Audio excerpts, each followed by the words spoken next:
kids with high school kids, middle school kids, whatever. You know, they're on the bus being disrespectful. You know how kids are today, right? And the old man, he got disgusted, and he said, that's the reason why all these kids acting like animals on their cow's milk. And it was the funniest thing in the world, and it struck this person, you know, because we're not getting that information. You know, we're losing that part of our culture. You know, we're civilized now. Control over our culture. Absolutely. And when I say our culture, I'm talking about the human culture. Because this is a human topic. Yeah. You know, even the thing of, you know, particularly like in America where the object for our kids is for them to be independent. And this is something that I gave into, too, because you know, what I was raised with. The goal is for your child to become independent. You know, that's what we espouse. But how in the hell is a 1-, 2-, 3-year-old kid supposed to be independent? The sense of dependency that other cultures have and accept as a natural part of life, here in America, we tend to see that as a negative thing. And I think what happens is that we see it reflected in our kids, where our kids are less compassionate, less dependent on others. There's less of a sense of community and interdependence because we emphasize independence from birth. And that's just not the way it is.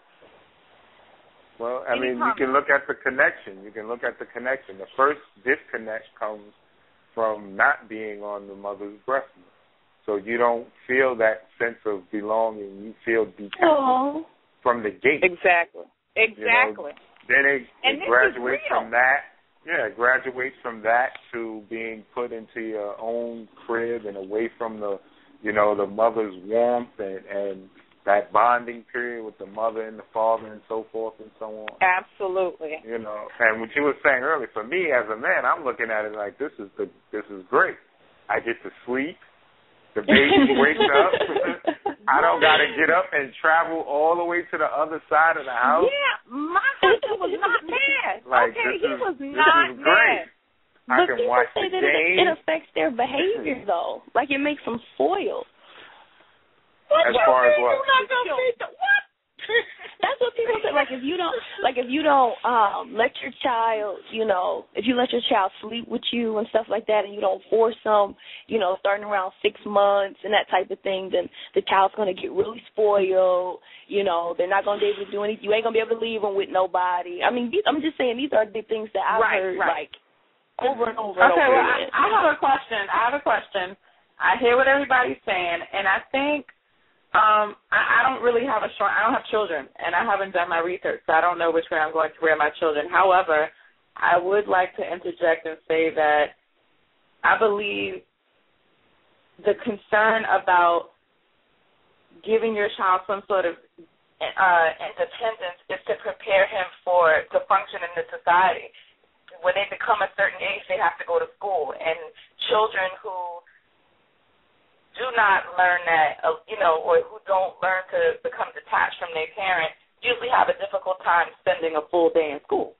Now, whether you believe that's right or not, or whether you believe that maybe they shouldn't do that, the fact of the matter is if you have the type of home environment where you have a grandmother who can keep the child longer, then that's fine, but most parents don't, and you can't have it both ways. I mean, either your child is going to be enrolled in school and he needs to be able, or that he or she needs to be able to function, or you're going to have somebody who's going to be stay at home. I mean, you live in America. So it's like, you know, I don't know. Well, you know, I'm so glad. I'm sorry. I'm so glad that both of you brought that up. Real issues, real concerns. Actually, studies have shown that children who are the product of attachment parenting, that they've done studies that they're actually more independent than other children. And the theory is that these children receive the intense nurturing that they needed at that point in time, you know, when they were very young, when their brains were still forming. And so it provided them with greater tools to function in society. And that's just, you know, you can read the studies. Another thing, and I'm going to tell you what struck me, because I felt the same way, you know, obviously growing up in America. I'm going to tell you what struck me. One, seeing the calm nature of children in Japan. Now, Japan is a very unique society. I know we don't need to go there, but seeing how calm the children were, I'm like, what the hell are they doing to these kids? These kids are, like, calm. And they're not like, like when you see little American kids, they running around, they can't focus, this and that. And so it really made me wonder how that dependence, which we might have looked at as a weakness, how did that dependence foster such calm children? And I wanted to know, because who the hell, you all want a calm kid. You don't want somebody running around, about to, set the house on fire. But Nella, yeah, I hate to interrupt you. No, are you correlating the fact that they're calm with the fact that the parents rearing, like their rearing style? Because perhaps the parents are calm. I'm going to be honest with you. The home environment is calm, and there's a lot of other factors that are contributing to the child being, coming out. I mean, I truly believe a lot of things play into how your child comes out. Okay. I mean, I don't know. That's true, absolutely. But I think there's a lot of things that play into it, and it got a lot to do with the host, and it has to do with the environment, and if there's a lot of, How about this, Tawana? How about this? You ever hear the saying that you reap what you sow? Mm-hmm. Okay. Well, now, think of it in this sense. That whole thing that you're talking about, all of those factors, when you're trying to sow something, you're planting the seed at the right time. You're putting all of the right ingredients in it so that you can bring forth the best fruit possible. So the breastfeeding and it's not making your kid dependent. It's the thing of making your kid interdependent. You understand? Thank you. Loving that. It's more so a fact of saying that you need me and I need you, because the whole process is a give and take. Just as, for instance, just on a physiological realm, not only is the child getting relief by being fed, but the mother is getting relief because that milk that builds up in her breast causes her pain after a while. Mm-hmm. So it's a give and take part of the relationship. It's the ability of holding the kid next to you and the kid hearing your heartbeat and you hearing the kid's heartbeat and that becoming of one. So that in itself begins the process of nurturing. So nurturing is one aspect that we don't put enough into. Nurturing for what? Nurturing for that so that when your kid gets to a certain age, remember, we go through growth stages.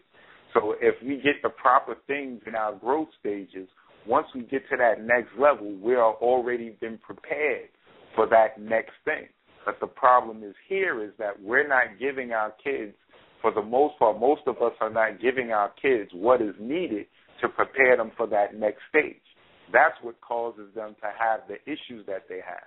Then you take it again and you start dealing with, okay, if we don't give them, let's say, the breast milk and so forth and so on, then what do we give them?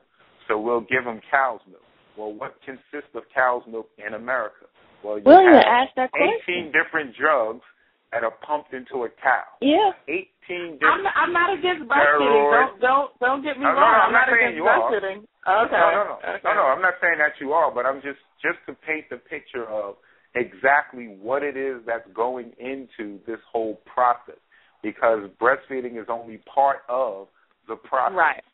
You know what I mean? And I think both of you are right, where there's a lot of factors that go into producing. Right. And you're both right. There's a lot of factors that go into producing an emotionally healthy, physically healthy human being. That's what I'm saying. I kind of interpreting it as y'all just harping on just breast milk leads to a no. stable child. I'm saying there's a multitude of factors. But I'm going to tell you if you're thinking, go ahead. I'm sorry. No, it's okay.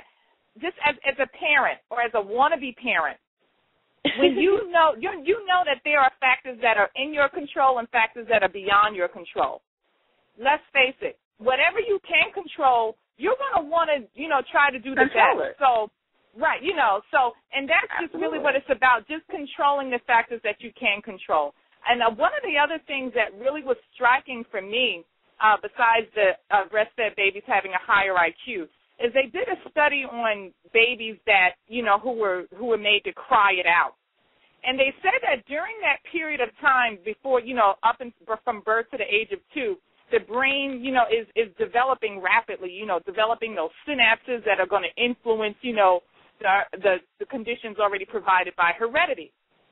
And what they said was that when a child is crying it out, that it actually produced some sort of brain damage, because it's a baby's natural instinct is to have its needs met.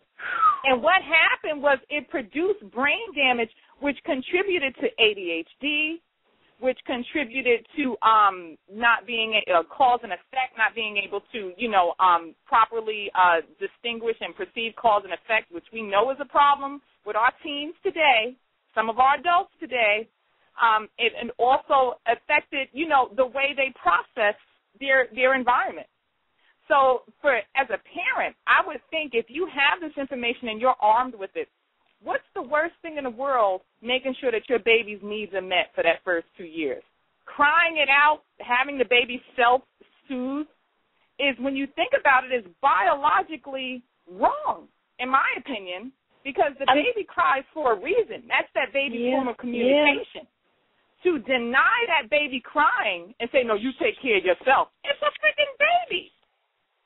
And, so things like this that we believe in America, I do have a strong opinion about, and you can say I'm a crusader.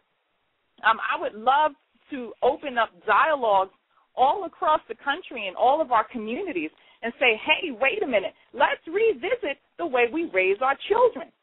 Because if you do more nurturing in the first 2 years, maybe that's going to make a difference. And maybe that first 2